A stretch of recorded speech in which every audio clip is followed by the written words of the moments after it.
Hi everyone! Today I will be quilting one more row of 9 blocks on the antique fan quilt. In the last episode I was working on this antique fan quilt, and I want to continue showing you some of the blocks and using our freehand techniques. This square is a variation of the peacock meandering. So let's just talk about peacock meandering. You generally just do a teardrop and then you echo it once and you echo it again. But on this one you can see I'm doing a circle, and I call that a finger feather. Now if I want to stay close to this all the way down, then I first of all come in this direction. 2, 3. But if I want to change direction, which I think is oftentimes a good idea, although this is starting to kind of form a pattern, I better stay that way. If I wanted to change direction, then I would head a different direction on the first one. But this one, I think I better stay with what I've got going here, because after 4 of them, it looks like I kind of formed a pattern there. And I like that. I like the pattern. Not what I had planned, but hey, that happens to us all the time, doesn't it? And usually it's better. Now, I did 3 echoes there, but I really need to do another echo to get out of it. 1, 2, 3. 1, 2, 3. And if some of you have done peacock meandering before, then you know you really can't get cornered if you just pay attention to which direction you're going. And you can echo more than 3 times, or sometimes you only get 2 in. So we'll do that one, and then I'm going to come up here, follow that stitch in the ditch down, and this row will go this way. So every other row is heading a different direction. Which, like I say, I didn't plan, but it's kind of pretty. Good job.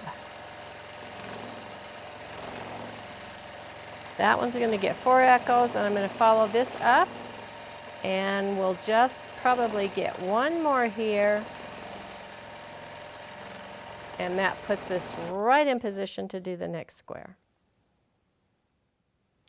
This one's going to be very fun. I'm just doing a wavy line, and I'm coming over to the seam, following it down a little bit, and echoing what I did up above.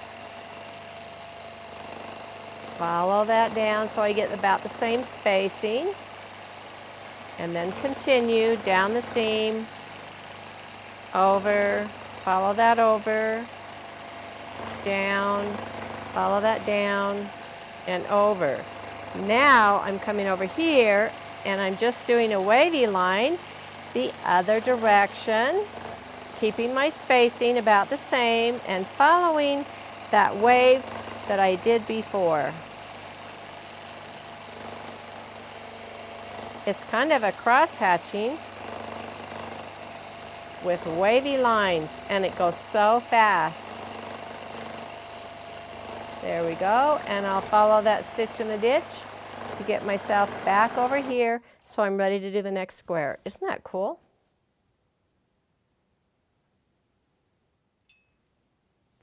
In this one, I decided I'm going to do those pebbles. I'm doing them with one hand, and I hope that I can be fairly accurate. Generally, when I do pebbles, I'll do 2 at a time. Like this and this. That one's only going to get a 1. Come over here, come back over here. But you know you can go around those pebbles as many times as you need to get into an area that you need to be in. Let's come over here and do a couple little ones.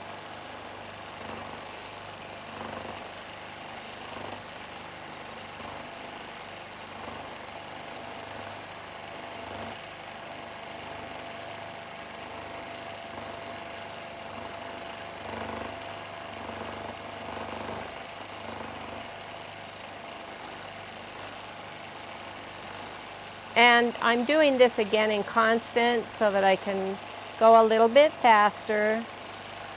But for the most part, I would think in regulated would give you a little bit more advantage to slow down a little bit and make sure that you were somewhat more accurate when you go back around those circles. I'm also doing it one-handed. There we go. On this one, I am going to do, on the top of each of these fan areas, a half a circle, like this, fairly large.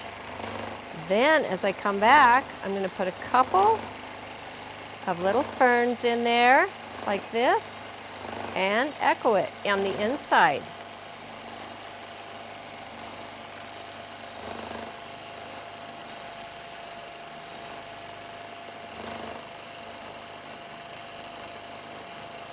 Now when we do these, if we come back up here like this, and we jump in the middle of each of those half circles that we did before, and come back and do the same thing. Put the little fern in and then echo. Fern and echo. It's giving it nice texture. It's easy to do.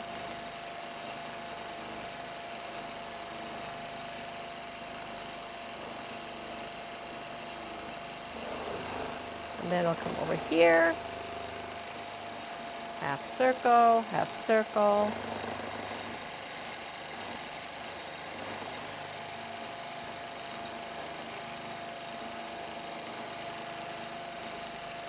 You could draw those half circles on if you were worried.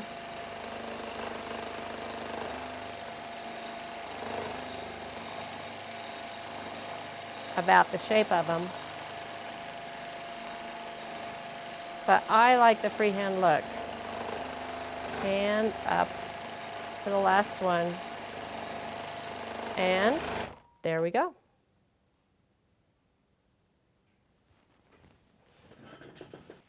In the next square, I just want to give myself some reference lines. And again, we're doing this quite large, so we don't have to worry too much. But I do want to have some lines because I want some definition on this. Like that. I don't even know if you can see them, but I can just barely see them. And what I'm going to do is pattern meandering. This direction, and then this direction.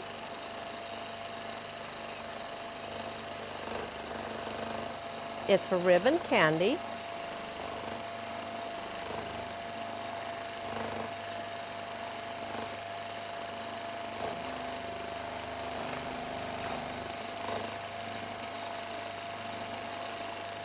So now I do the opposite of what I did above. I love the way that this changes the texture of the fabric. It really gives it a checkerboard effect. And I can just follow this down like that to get into the next area.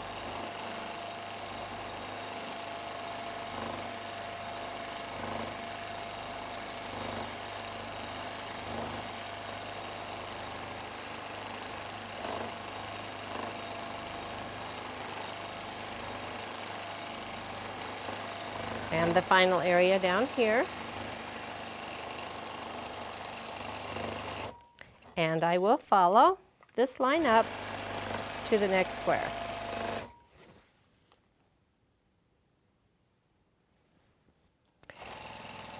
In this square, you can see I'm just making a line like this. This is going to just be a feather all the way through, like this, and I will come off with a feather branch, finish the area that's closest to the feather first, and then you see it comes right back into that little branch, and I can come off with another one anytime. Fill in this area closest to the feather first, and then come out again. And as I fill in this area, it will come right back into the feather. And then I'm back on the main feather branch.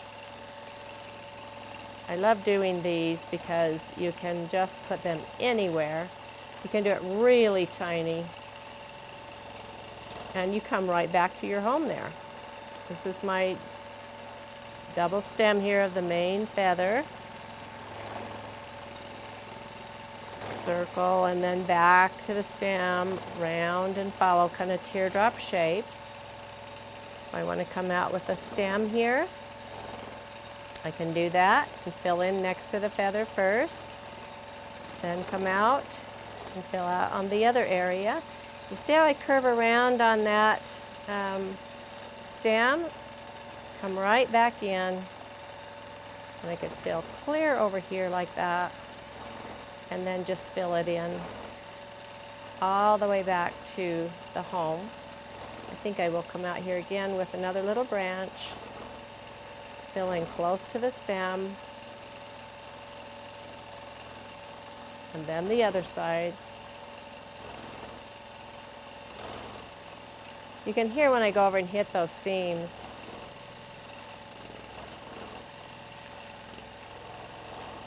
And I would just stitch in a ditch like this, get myself back over in position. In this square, we're going to do that geometric design like we started, but this time I am crossing lines, and it really gives it quite a different look. We could even do whatever shape we want. Maybe we want to do, depending on what fabric is in the quilt, you can look at and see, you can match hexagons or squares, kites, diamond shapes.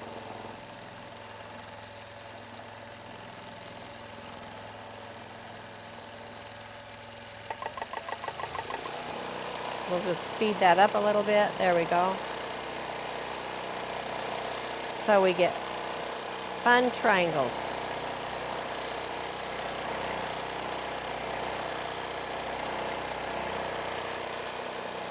Remember, if I can do it, you can do it.